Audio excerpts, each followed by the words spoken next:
In the misty mountains of ancient China, there was once a man who would change the very nature of warfare, not with a sword, a spear, or a bow, but with the disciplined harmony of his mind and his body.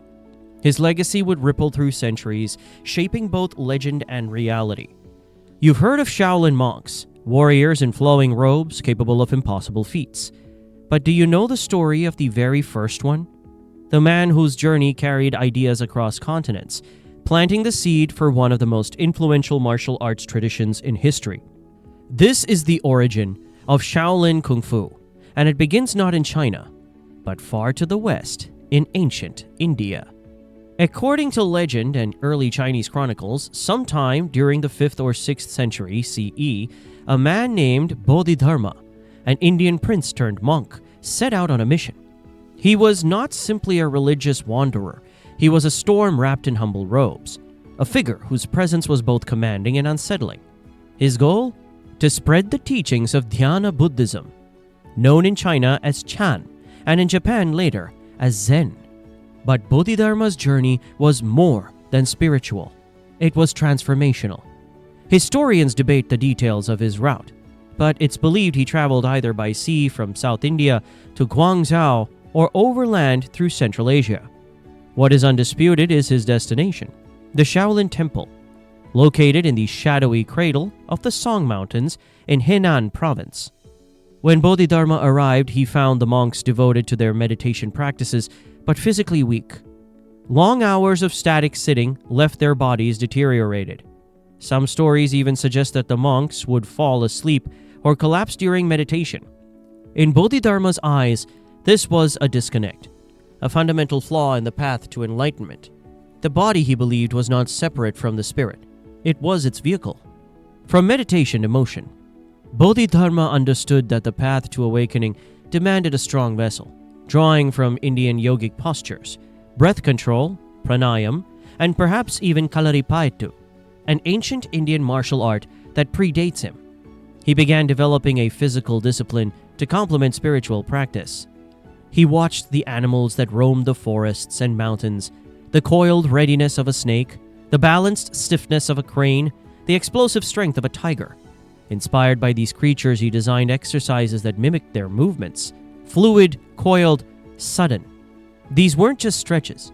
Each movement was synchronized with deep, conscious breathing, sharpening awareness and stabilizing the mind.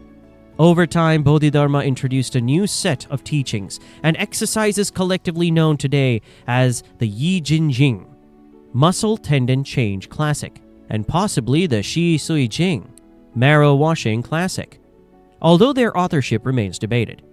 These routines weren't just about health. They laid the foundation for something much bigger. At first, the monks were hesitant. Many saw movement as a distraction from the stillness they sought. But over weeks and months, the effects became undeniable. Their posture improved. Their breathing deepened. Their meditations grew longer and more focused. The monks began to understand that stillness was not the absence of motion, but the mastery of it. What started as a health regimen began to evolve. The repetitive movements became faster, more precise. Stances lengthened into combat-ready postures. Breathing rhythms synced with defensive and offensive gestures. The Shaolin monks were not soldiers, but their new discipline forged both physical resilience and martial capability. Over time, the movements coalesced into a structured form of self-defense. Techniques were passed from master to discipline, refined through trial, through challenge, and through real-world experience. Within a few generations, these methods crystallized into what we now call Shaolin Kung Fu, an art rooted in balance, breathing, and discipline. It blended philosophy with practicality. This wasn't just about fighting. It was about survival of the soul through mastery of the self. Shaolin Kung Fu was never just a way to defeat enemies. It was a method to defeat ignorance, weakness, and fear. The monks were taught that the greatest victory was not in overpowering others, but in mastering the impulses within: anger, pride, and desire. Weapons, staffs, spears, swords, these were extensions of the body and the mind. They were treated with reverence. A Shaolin warrior was not a killer. He was a protector. This moral compass became one of the defining features of Shaolin martial arts. Violence was always the last resort, and every technique carried with it a burden of responsibility. In the Shaolin tradition, strength without wisdom is no strength at all. As time passed, stories of the monks' discipline and skill began to spread. By the Tang Dynasty, that's 618 to 907 CE, the reputation of the Shaolin Temple reached the imperial court. One famous episode comes from the reign of Emperor Taizong, who reportedly enlisted 13 Shaolin monks to assist in quelling a rebellion. Though vastly outnumbered, these monks played a decisive role, using stabs and coordinated tactics to protect strategic points, until reinforcements arrived. In gratitude, the emperor bestowed land and privileges upon the temple, legitimizing its martial legacy. From that moment on, Shaolin was more than a sanctuary.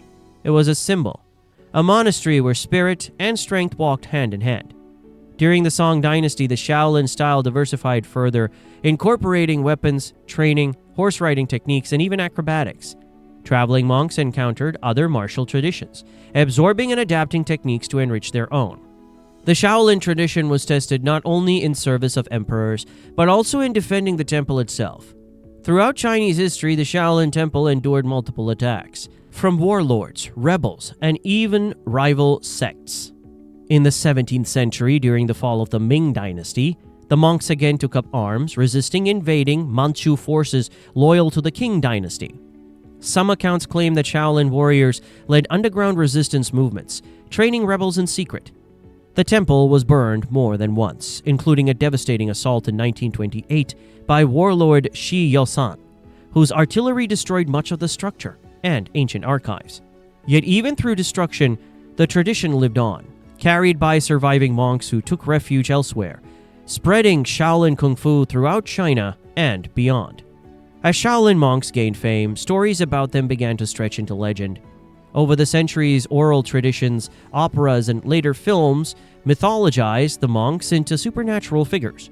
One monk might fight off an army with only a staff.